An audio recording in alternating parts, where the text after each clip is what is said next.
In this lesson, you will learn about vertical angles. So the definition basically is when two straight lines cross, two pairs of congruent angles are created. So here's one straight line and here's another straight line.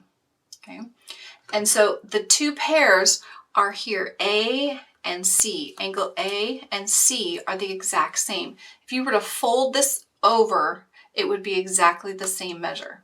Okay. Also, D and B, the angles D and B are congruent. They're the same. If you were to fold it right down the center here, they would be exactly the same. So the way we write that is angle A is congruent to angle C. And also these two angles are congruent, so we can write angle D is congruent to angle B. This is the congruent sign in geometry.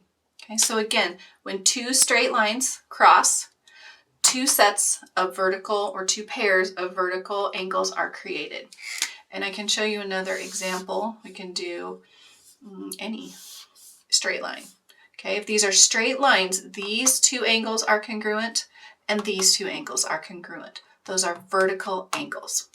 And that's the end of this lesson on vertical angles.